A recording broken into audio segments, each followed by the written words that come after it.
Welcome students.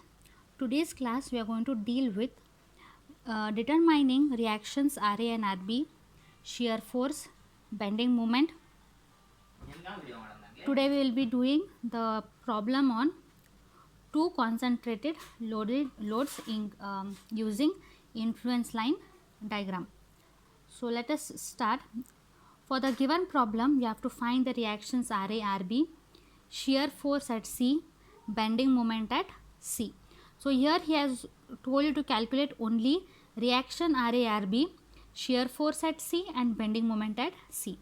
So see the problem and then go on solving it.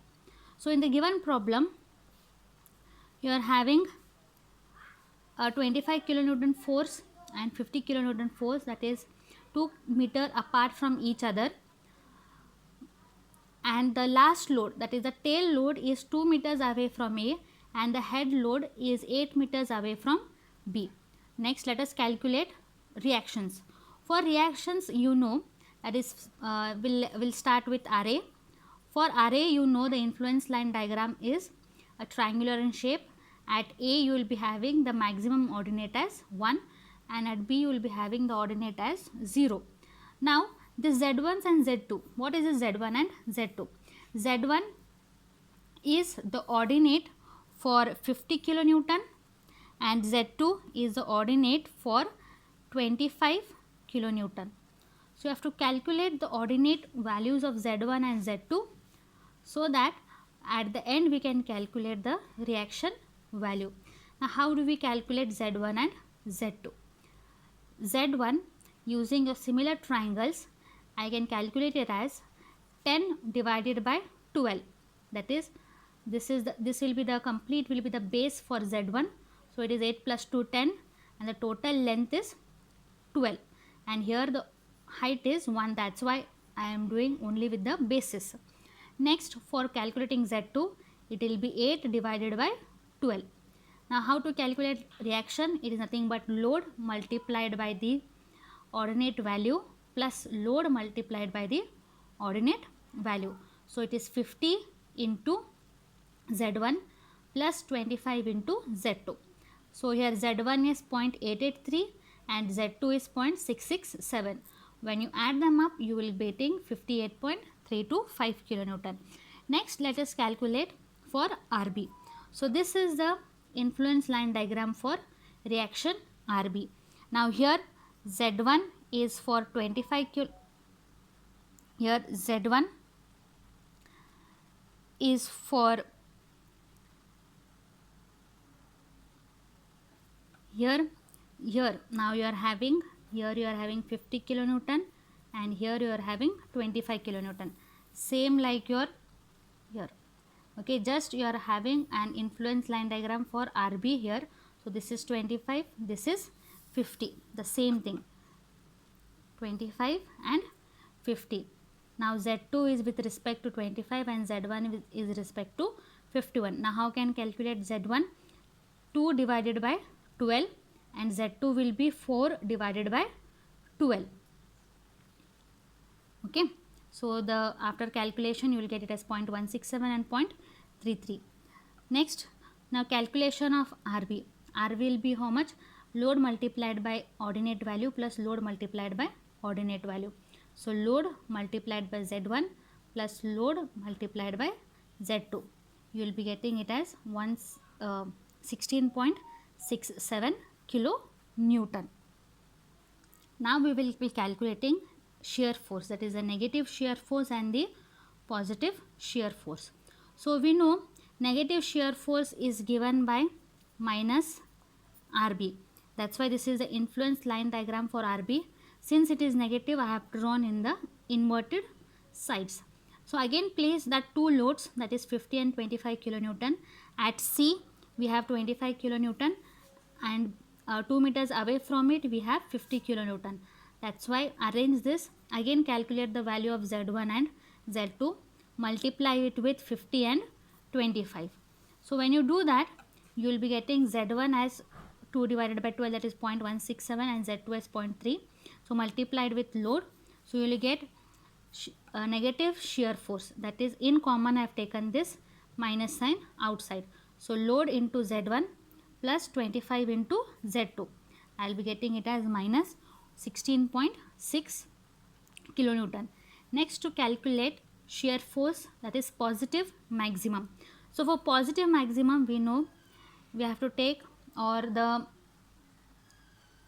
positive shear force here, if you have this, if you remember this diagram, the shear force diagram, here the positive side was given by the RA reaction. This positive side was given by the RA reaction, and the negative side was given by the RB reaction. So I have just split it out and I have solved it in different triangle wise, or else both the, even this is same, if you place here directly and get the answers, even that is the one and the same one. Okay, now let us calculate for positive shear force. So here 25 and 50. Okay, now why 50 is at C? So in the problem, if you see here, so if in the problem, if you see, 50 is not exactly at C, it is 2 meters away from 2 meters. So why I have considered that here, because the maximum shear force will occur if the heavier load is at that point. That is, whatever, if this would be 50 kilonewtons and this would be 25, I would have kept the same as it is. Since the behind load, the tail load is heavier than the head load, we always keep the heavier loads at the point where we are going to calculate, especially in the case when we are calculating anything in the format of maximum. Anything that is for maximum, we have to keep the heavier load on that point where we are required to calculate the shear forces. So I have kept this 50 kilonewton at point C so that I can get maximum positive shear force. Maximum positive shear force. Now again the same pattern, Z1s and Z2s. We have to calculate for Z1, I have to calculate for Z2. Once if I calculate for Z1 and Z2 in this pattern, so I'll be getting the ordinate values. So if I multiply the ordinate values with their respective loads, I will get maximum positive shear force as 45.85 kilonewton. Now next we are going to calculate the maximum bending moment. Even for maximum bending moment, the heavier load should be at that point. So we are calculating at C. So we are going to keep the heavier load at point C. So at point C, I am going to have 50 kilonewtons being placed. After that, after 2 meters distance, I am having 25 kilonewton load. Now I have to calculate Z1 and Z2. Since at C we always have the maximum ordinate. So the maximum ordinate is how much? AB divided by L. Therefore Z1 will be what? Z1 will be equal to AB divided by L. Here the distance of A is 4 meters and distance of B will be 8 meters. That is, if you see at this point, the point C is 4 meters away from A and 8 meters away from B.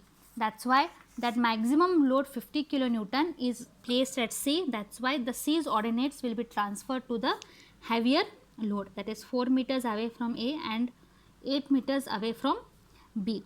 Now once I calculate the value of Z1, that is AB divided by L, 4 into 8 divided by L, I will be getting it as 2.67. Now to calculate Z2. Now this ordinate is 2.67. So this will be the larger triangle and this will be the smaller triangle. So the bigger triangle will be what? Z. That is nothing but, I'll show it here, Z1 divided by 8 is equals to Z2 divided by 6. That is height divided by base of the bigger triangle, height divided by base of the smaller triangle. From this, the only unknown term is Z2. So I can calculate Z2 as Z1 multiplied by 6 divided by 8. I will be getting the value of Z2. Now to calculate the maximum bending moment, how do we calculate the maximum bending moment? It is nothing but load multiplied by the influence line diagram ordinate value, that is 50 into Z1 and 25 into Z2. So 50 into Z1 plus 25 into Z2. From that we will be getting the answer as 183.5 kilonewton meter. Okay.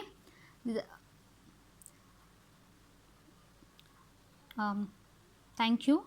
We'll meet in the next class.